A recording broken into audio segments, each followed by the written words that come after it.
하나님 말씀 보시겠습니다. 하나님 말씀은 레위기서 23장 15절에서 21절 말씀입니다. 구약 182쪽 되는 하나님 말씀 있습니다.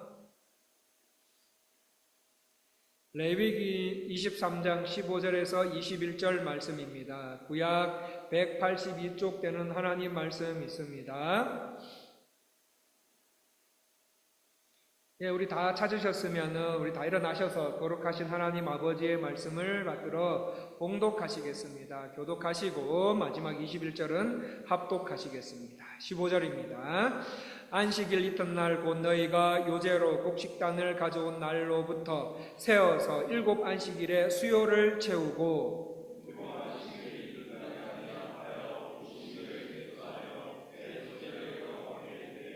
너희의 초소에서 10분의 2 에바로 만든 떡 2개를 가져다가 흔들지니 이는 구운 가루에 누룩을 넣어서 구운 것이요 이는 첫 요제로 여호와께 드리는 것이며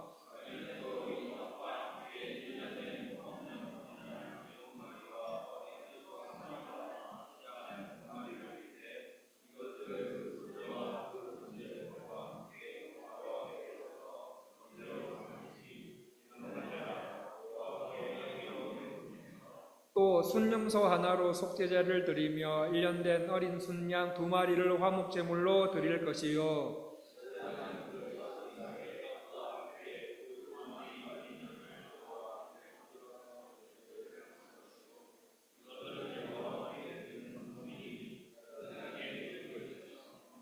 이날에 너희는 너희 중에 성회를 공포하고 어떤 노동도 하지 말지니 이는 너희가 그 거주하는 각처에서 대대로 지킬 영원한 규례니라. 이는 주의 말씀입니다. 작석하십시오.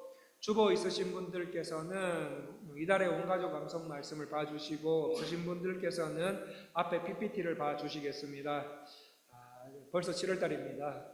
7월 한 달 동안 영유아부부터 우리 교회 주일학교 청년대학부까지 그리고 성도님들과 성도님들 가정에 있는 자녀들까지 우리 교회 온 교우들이 온 가족들이 한 달 동안 같이 암송하실 말씀입니다. 우리 다 같이 읽기를 시작하겠습니다. 사도행전 1장 8절 말씀 오직 성령이 너희에게 임하시면 너희가 권능을 받고 예루살렘과 온 유대와 사마리아와 땅끝까지 이르러 내 증인이 되리라 하시니라.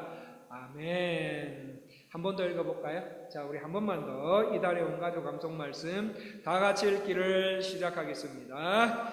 사도행전 1장 8절 말씀 오직 성령이 너희에게 임하시면 너희가 권능을 받고 예루살렘과 온 유대와 사마리아와 땅끝까지 이르러 내 증인이 되리라 하시니라.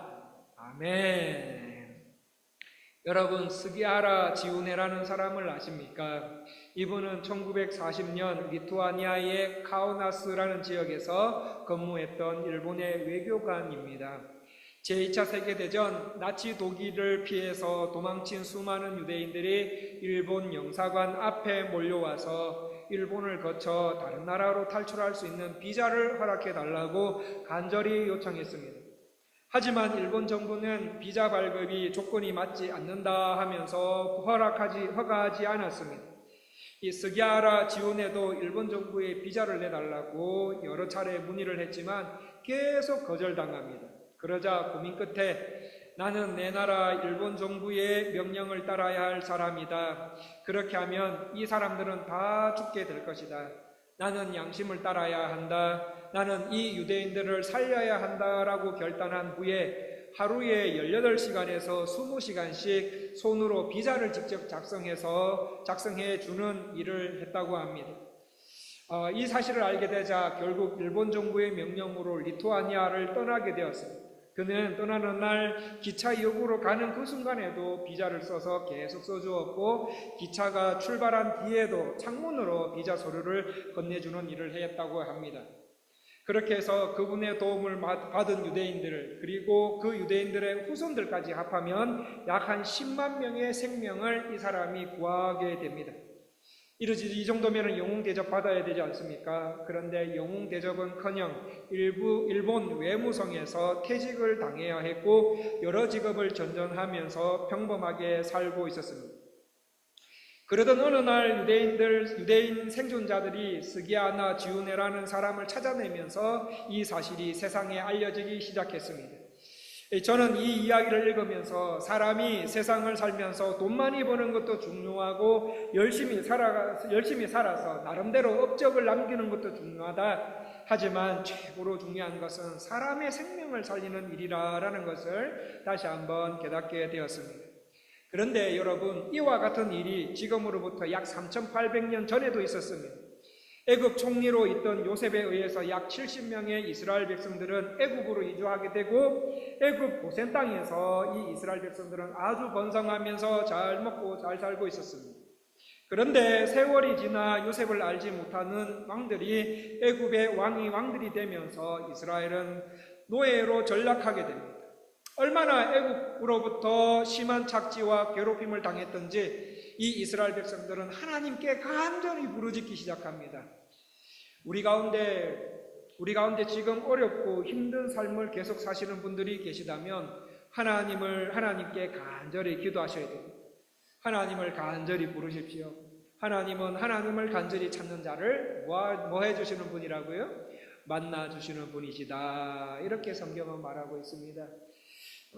간절히 하나님을 찾는 이스라엘 백성들, 이 이스라엘 백성들의 기도를 들으신 하나님께서는 애굽에 10가지 재앙을 내리시면서 약 200만 명의 이스라엘 백성들의 생명을 구원하시게 됩니다.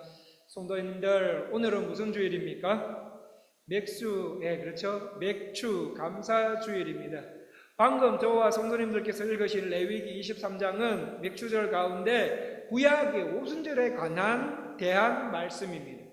이 맥주절은 구약에서 아주 중요한 3대 절기 중에 하나이지 않습니까? 자, 당시 구약에서 중요한 3대 절기가 있는데 그 3대 절기가 뭡니까? 유월절, 그 다음에 맥주절, 그 다음에 초막절입니다.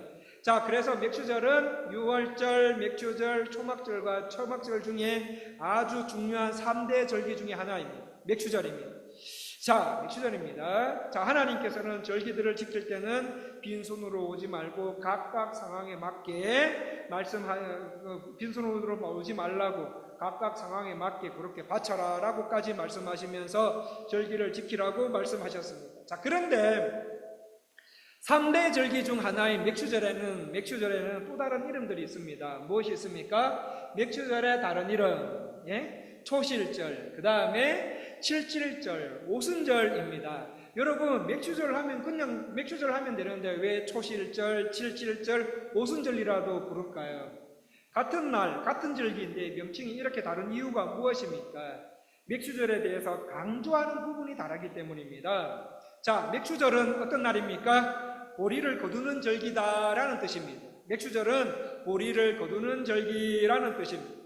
이스라엘이 대맥인 보리와 그리고 소맥인 밀을 추수한 후에 보리와 밀을 추수하기 전까지 그 배고프고 힘들고 어려운 가운데서도 하나님께서 곡식을 잘 자라게 해주셨습니다. 하나님께서 각종 어려운 가운데 우리의 목숨을 보호하시고 함께 하심으로 추수하고 곡식들을 잘 우리 곳간에 저장할 수 있었습니다. 모든 것이 하나님의 은혜입니다 하면서 하나님께 감사드리는 절기가 바로 맥주절입니다. 그런데 이 맥주절을 또 다른 말로 초실절이라고 하는데 이 초실절은 첫 열매를 하나님께 드린다라는 의미가 있습니다.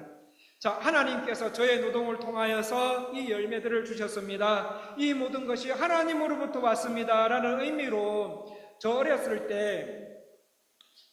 때만 해도 교회 형들이나 누나들이 고등학교 또는 대학교를 졸업하고 바로 취직하는 분들이 많았습니다. 그래서 그 형 누나들이 취업한 직장에서 한 달 동안 열심히 일해서 번 첫 번째 월급을 모두 헌금으로 하나님께 드리는 모습을 봐왔습니다. 그래서 저도 형들에게 이런 신앙생활의 영향을 받아서 신학대학원에 들어가고 전도사로 사역을 시작한 그 첫 사례비를 다 하나님께 드린 적이 있습니다. 여러분, 성도님들도 여러분께서도 자녀들이 직장에 들어갈 때 이런 의미를 가지고 직장에서 일하고 받은 첫 월급을 하나님께 다 드리도록 신앙교육해 주시는 것도 어떨까 싶습니다. 너무너무 좋을 것 같아요. 첫 열매를 하나님께 드리는 의미가 담겨진 것이 바로 초실절이라고 합니다. 자, 또 맥추절을 뭐라고 부르는가 하면 칠칠절이라고도 부르는데, 이 칠칠절은 출애굽해 시내산에 도착한 이스라엘 백성들에게 하나님께서 십계명을 주십니다. 십계명을 주시면서 하나님의 백성은 다 하나님의 말씀을 듣고 읽고 믿고 순종하며 살아야 한다는 것을 가르쳐주는 절기가 바로 칠칠절입니다. 또 한 가지 맥추절을 뭐라고 부르는가 하면 오순절이라고도 부르는데, 이 오순절이 뭐냐 하면 오늘 본문 15절 16절 말씀에 나오는 대로 6월절이 있습니다. 6월절 그 다음 날로 7주를 7주, 그러니까 7주일이죠. 7주일을 보낸 다음 그 다음 50일째 되는 날에 하나님께 감사의 제사를 드리는 날을 말합니다. 자, 그런데 성도 여러분, 이 오순절에 신약으로 보면 누가 오십니까? 성령님께서 오십니다. 우리 예수님 십자가에서 죽으시고 부활하신 후 40일 동안 이 땅에 계시면서 제자들에게 나타나시고 하나님 나라에 대해서 다시 한 번 더 제자들에게 가르쳐 주신 후에 승천하십니다. 그리고 마가의 다락방 또는 예루살렘의 한 부속 건물에서 약 120명의 사람들이 약속하신 성령님을 기다리며 간절히 기도하는데, 이 기도한 지 10일째 되는 날 오순절에 성령님이 오시고 그날 베드로의 설교로 3,000명이 세례를 받게 됩니다.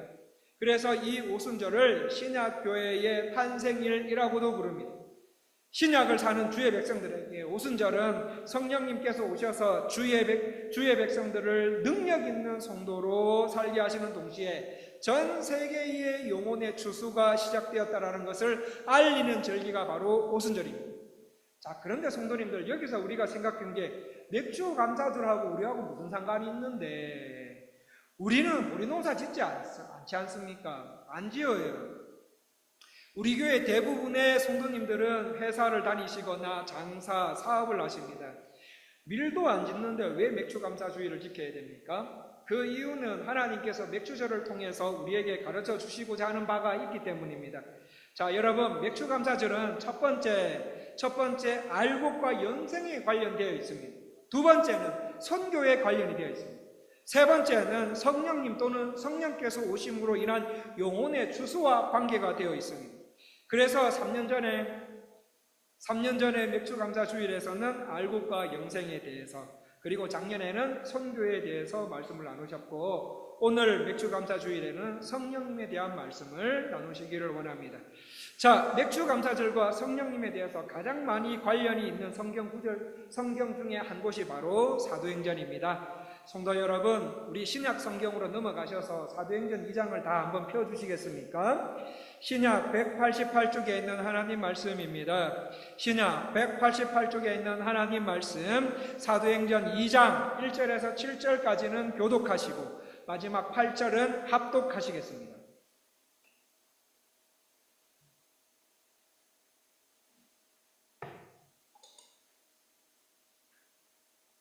사도행전 2장 1절에서 7절까지는 교독하시고 마지막 8절은 합독하시겠습니다. 다 찾으신 줄 알고 제가 먼저 사도행전 2장 1절 말씀을 읽어드립니다.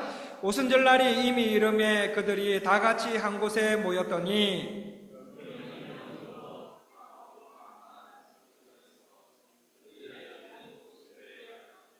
마치 불의 혀처럼 갈라지는 것들이 그들에게 보여 각 사람 위에 하나씩 임하여 있더니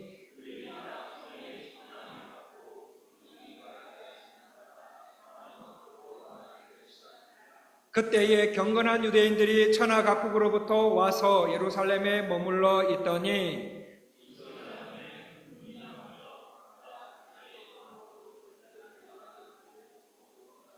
다 놀라 신기하게 여겨 이르되 보라, 이 말하는 사람들이 다 갈릴리 사람이 아니냐? 우리 각 사람이 난 곳 방언으로 듣게 되는 것이 어찌미냐? 아멘.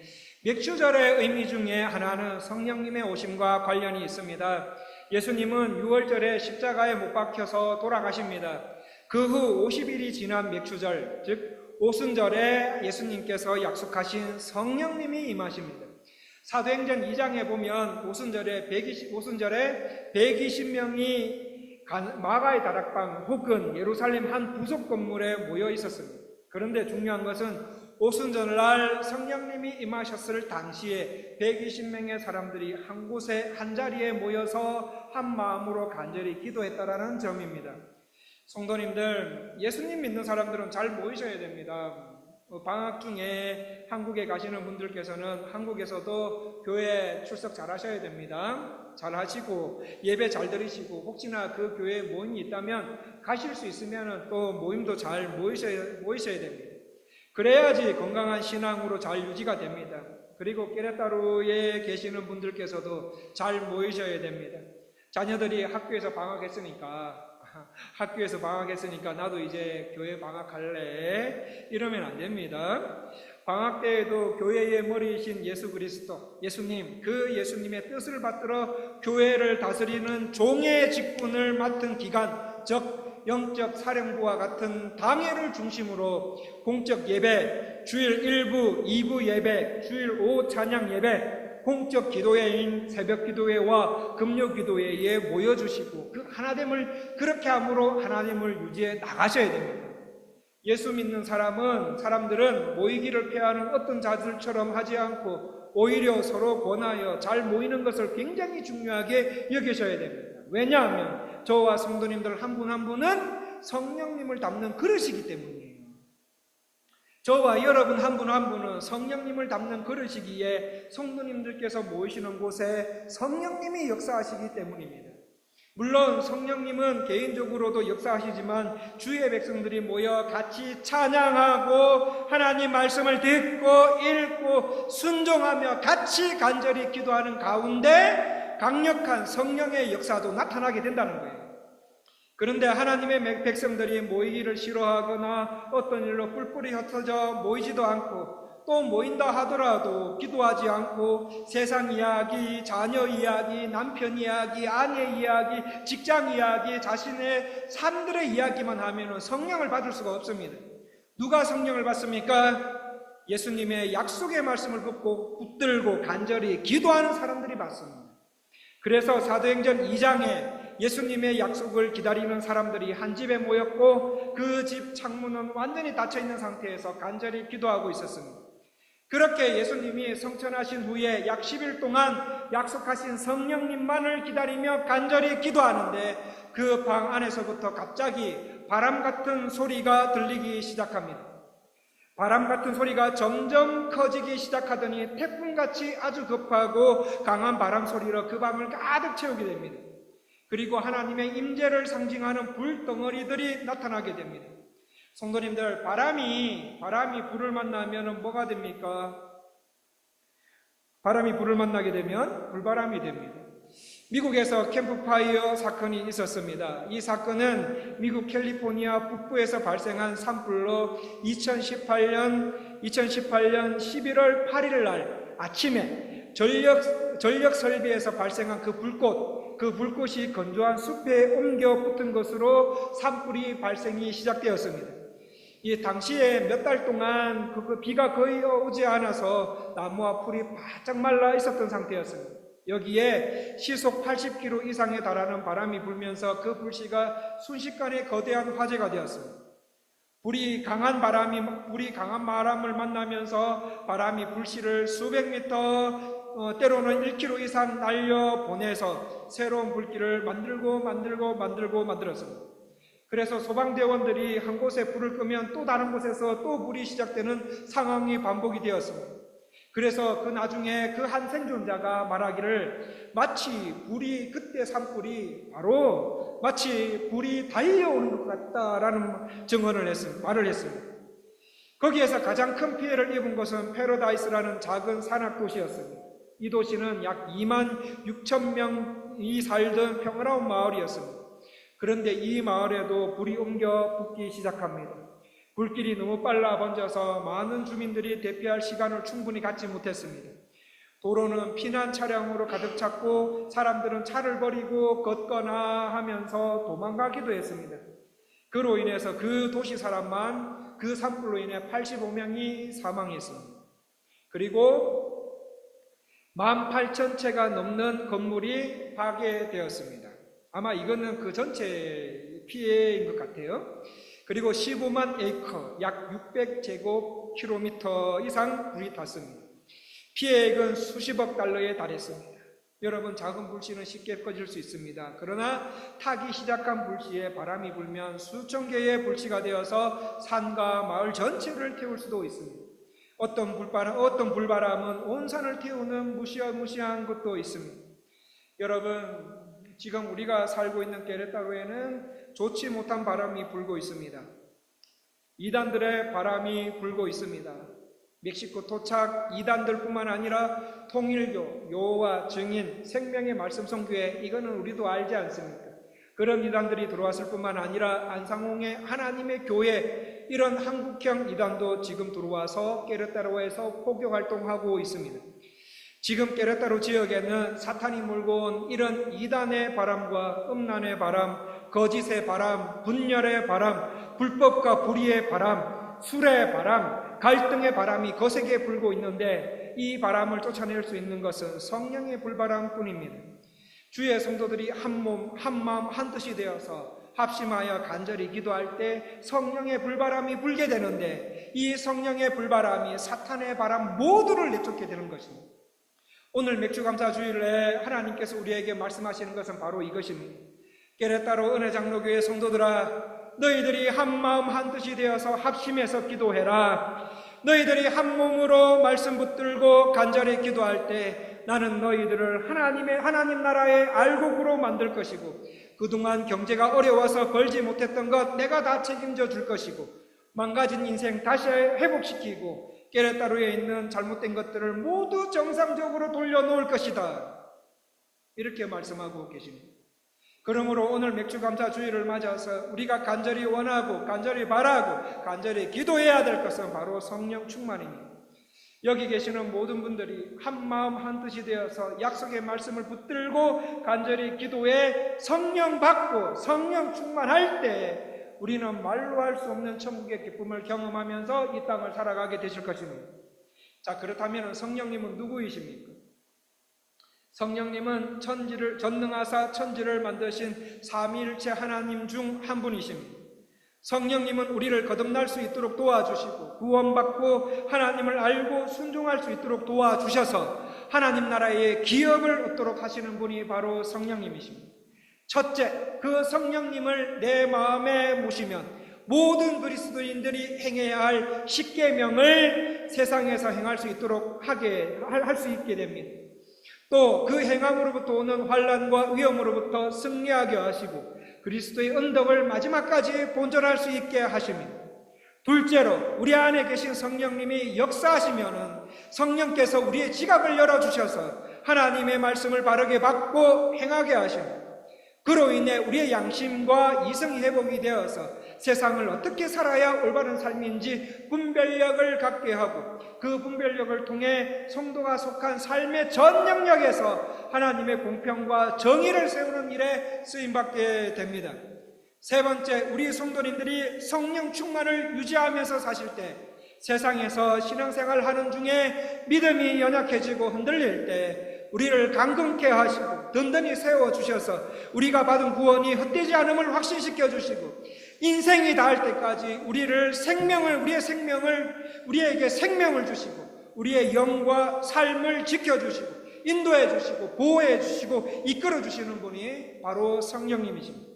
가장 중요한 것, 성령님이 우리 안에 성령 충만을 유지하며 살 때에 마태복음에서 요한복음, 우리 마태복음 4복음서에서 예수님께서 가르치시고 치유하시고 전파하셨던 사역을 우리도 할 수 있도록 하시는 분이 바로 성령님이죠. 그러므로 성도는 성령 충만하셔야 돼요. 성도는 성령 충만해야 되고 날마다 성령의 충만함을 갈망하시면서 생활하셔야 돼요. 성령님과 함께 동행하시는 삶을 사셔야 됩니다. 그렇다면 내가 성령 충만하다는 것을 어떻게 알 수 있습니까? 성령님이 우리 안에 충만하게 임하실 때 우리는 입만 벌리면 하나님 말씀이 나옵니다. 성령 충만하면 인간의 시기와 죄와 염려, 걱정, 복수, 두려움들이 씻겨 내려가는 거예요. 성령 충만하면 미친 듯이 하나님을 좋아하게 돼 있어요. 하나님을 좋아하고 하나님을 뜨겁게 사랑하는. 그런데 우리를 차갑게 만드는 것이 있습니다. 죄인, 죄와 교만입니다. 죄나 교만은 우리의 신앙을 차갑게 만들고 거룩한 열정을 식어버리게 만듭니다. 복수하고 싶게 만듭니다. 영적으로 비참하게 만듭니다. 그에 비해 성령 충만하면 입만 벌리면 성경 이야기가 나와요. 하나님 이야기가 막 나옵니다. 그리고 나를 만나는 사람들마다 성경 읽어보라고, 성경 참 은혜롭다고, 하나님 너무 좋으신 분이시다고, 예수님 나를 구원하시기 위해 대신 죽으셨고 부활하셨다. 부활하신 예수님은 지금도 살아계셔서 나와 함께 하신다고, 예수님 너무 좋다고, 너무 좋다고 이야기를 하기 시작합니다. 그리고 주님의 보혈의 은혜로 내 죄가 씻겨나가기 시작하고 다시는 내가 그 죄를 반복하지 않는 신앙생활을 추구하며 살아가기 시작합니다. 그렇게 해서 성령의 능력으로 내가 바르게 세워지는 거예요. 여러분, 이런 식으로 초대교회 당시 초대교회 교회들과 성도들은 예루살렘과 전 세계를 확 뒤집어 놓은 거예요. 그러므로 우리 가운데 구원받지 못한 분들께서는 하나님 성령님을 보내주셔서 예수님이 하나님의 아들이요 구원자로 영접할 수 있도록 도와주옵소서라고 간절히 기도하시고, 구원받으신 분들께서는 이미 임재하여 내 안에 계신 성령의 충만을 위해서 계속 성령 충만한 생활을 위해서 기도하셔야 됩니다. 말세에 내가 내 영을 모든 육체에 부어주리니 너희의 자녀들은 예언할 것이요 너희의 젊은이들은 환상을 보고 너희의 늙은이들은 꿈을 꾸리라. 그때에 내가 내 영을 내 남종과 여종들에게 부어주리니 그들이 예언할 것이요 해가 변하여 어두워지고 달이 변하여 피가 되리라. 누구든지 주의 이름을 부르는 자는 구원을 받으리라 하셨느니라. 여러분, 성령 충만하면 젊은이들 입에도 노인분들의 입에도 하나님과 하나님의 말씀을 이야기하기 시작하는 거예요. 또 말씀을 읽고 듣는 가운데 그 말씀 속에서 본래의 나 자신을 찾게 되는 거예요. 본래의 내 모습으로 신앙생활 하는 가운데 비그리스도인들이 그리스도인으로 돌아오는 역사를 여러분 주변에서 경험하게 하십니다. 누가요? 성령 충만한 성도를 통하여서. 성도님들, 오늘 우리가 사는 지역에는 이미 사탄의 바람이 불고 있거나 사탄이 한번 심하게 불어제끼려고 준비하는 것 같습니다. 교회 안과 교회 밖에 사는 사람들의 마음이 메말라가고 있습니다. 사람들이 사랑하는 것 같은데 사랑하지 않습니다. 교회 공동체가 하나인 것 같은데 뚜껑을 열어보면 아닙니다. 이것저것 이해관계가 얽히고 설켜진 상태에서 끼리끼리 파가 나누어져 있습니다. 그리고 겉은 아닌 것 같은데 속으로 서로를 너무너무 미워하고 있습니다. 복수심에 불타고 있습니다. 돈이 최고의 가치 중에 하나로 되어버리고 있습니다. 거기다가 음란의 바람, 갈등의 바람, 분열의 바람 등 사탄에게 조정당하고 있는 사람들이 너무너무 많아지고 있습니다.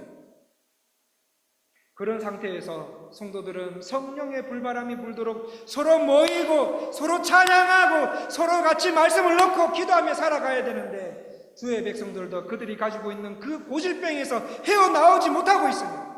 그 고질병이 뭐냐?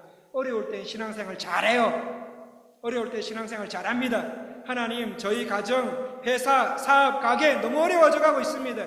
시간이 갈수록 점점 더 살기 어려워져서 여기에서 얼마나 더 살지 모를 정도로 힘들고 상황이 좋지 않습니다. 하나님 도와주십시오 하면서 하나님 앞에 간절히 부르면서 어려울 때는 하나님 말씀 잘 듣고 새벽기도, 금요기도에도 나와서 열심히 기도하고 주일 예배도 잘 안 빠지면서 어떻게든 간에 살려고 이 상황 속에서 살려고 발버둥 칩니다.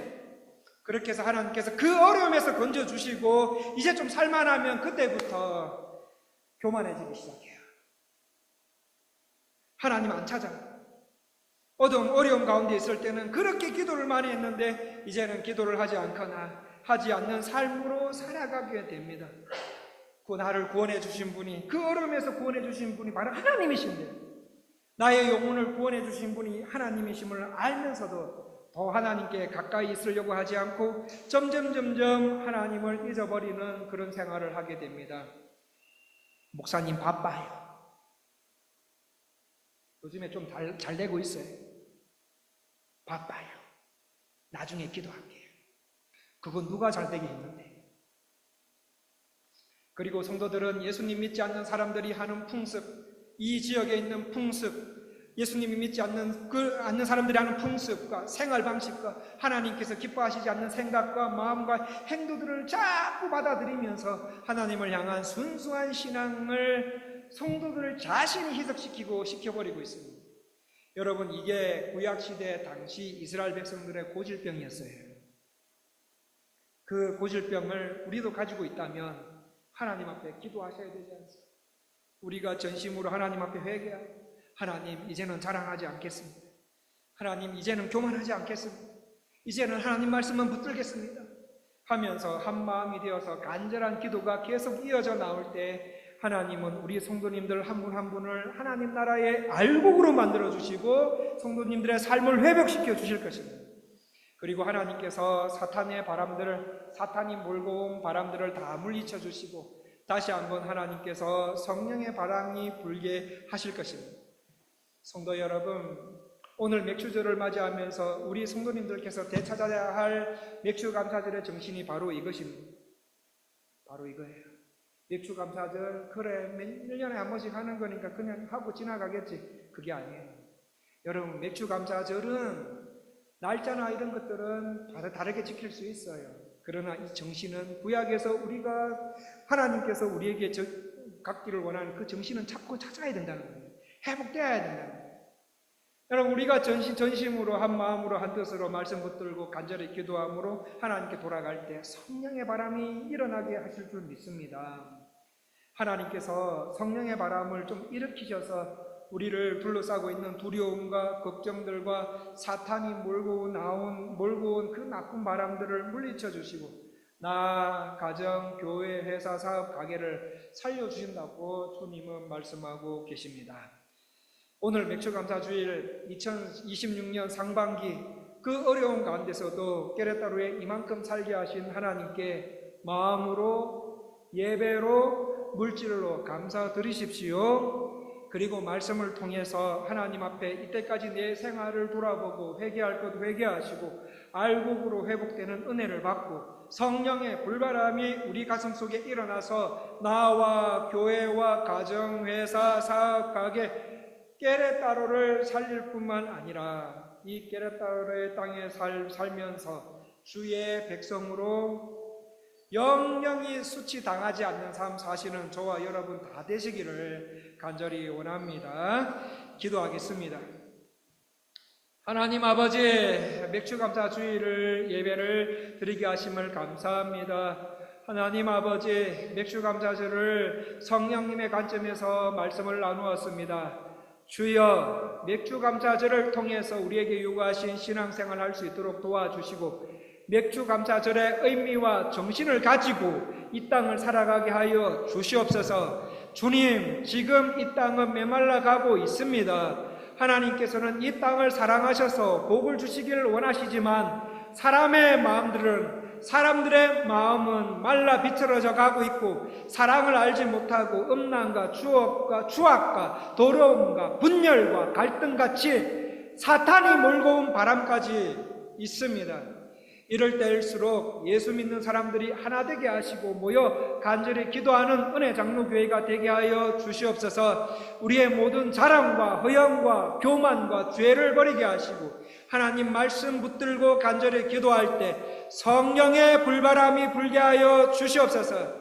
그래서 우리 교회뿐만 아니라 우리 깨레따루 지역을 망치고 있는 사탄의 바람들이 없어지게 하시고 가정마다, 교회마다, 사회마다 다시 한번 하나님의 축복의 역사가 나타날 수 있도록 우리를 축복하여 주시옵소서. 그렇게 하실 주님을 찬양하며 존귀하신 예수님 이름으로 기도합니다.